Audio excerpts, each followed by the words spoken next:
Hi, Professor Rujo Moreno here with an overview of Objective 5 in Chapter 5. Shopping for property. I mean, lots of things a lot of options and lots of things to look at. Most people start online. They go through, Trulia or other um, types of apps to look at home prices or houses for sale. All important type of stuff, just to get an idea of what the asking prices are. It's important to understand what you're looking for. What is it that you need? And because again, you're buying a home. It's your home. You're going to live there. You want to make sure that you can be there for a while. It's not worth buying it and just staying there for a couple of years and then dumping it. Um, if you're going to buy a house, you're going to put all that money and effort into it. Might as well stay there for a while. One thing that the book talks about here is something called a short sale. Of course, there are fewer of those now, but back after the crisis, what a short sale was basically is people borrowed a lot of money to buy their home. Home prices went down. So the home value was less than the loan they owed the bank. And because they weren't paying that loan, they wanted to get out. Okay. So a short sale is when you're buying a house whose current owner, owes more than the house is worth. And for that to happen, it needs approval by the bank that owns the mortgage. So it's a little bit of a tricky situation because anything could go wrong. There are some real estate agents that sort of specialize or say they specialize in these types of things. It doesn't take away the fact that it takes time, and it's a bit of a tricky type of thing. If you can get one, and it works out, terrific. They can be good deals, but oftentimes these short sales, you're buying a property as is. Sometimes you can't even get in to see it. So there are risks to all those types of things. So be careful. A real estate agency basically is a typical place where people look. Sometimes they'll hire an agent, a real estate agent. Um, Most sellers use real estate agents to sell their house. That's because only if you're in an agency, you can belong to the multiple listing service. And the multiple listing service is sort of an internet of agencies that list all their houses for sale and things. Actually, MLS can do more than just selling houses. Like rentals, other types of things can be on an MLS. So this is sort of a network that realtors use. Some folks like to sell their house on their own. They're not part of the MLS. They're going to do their own advertising for that. But most sellers of homes are going to use an agent. Buyers can have an agent as well, something called a buyer's broker. The buyer's broker is a real estate agent that's supposed to help you find what you're looking for and have your best interest at stake. But um, putting all the cards on the table here, okay? All agents, whether they're working for the seller or working for the buyer, make money by a commission, a percentage of the price of the house. So the higher the price of the house, the more money they make for their work.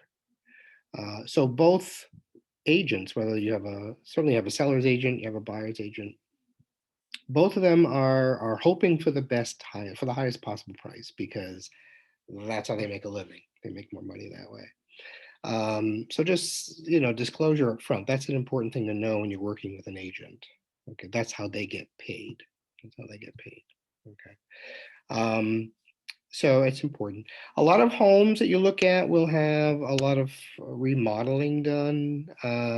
Agents love to point out all the new stuff that's been done on the house. That's all very nice. But if you're going to spend money updating your house, it's because you wanted to do it. It makes your life better. Um, this is the amount of the cost that have been recovered once they sell their house. But again, it's sort of a limited view of that. One thing you can do to help yourself before you go shopping for a house is to get pre-qualified. And pre-qualification is basically you started an application with a mortgage company and you've sent them some basic information, financial information about, for example, your income, things like this.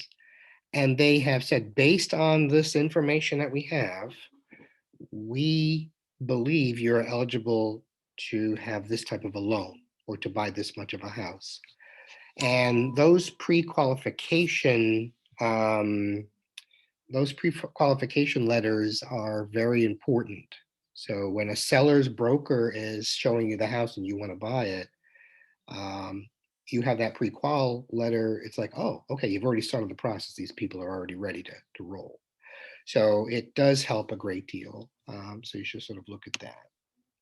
Real estate contracts are pretty much state specific. It's regulated by each state. So the state pretty much dictates what's in the contract.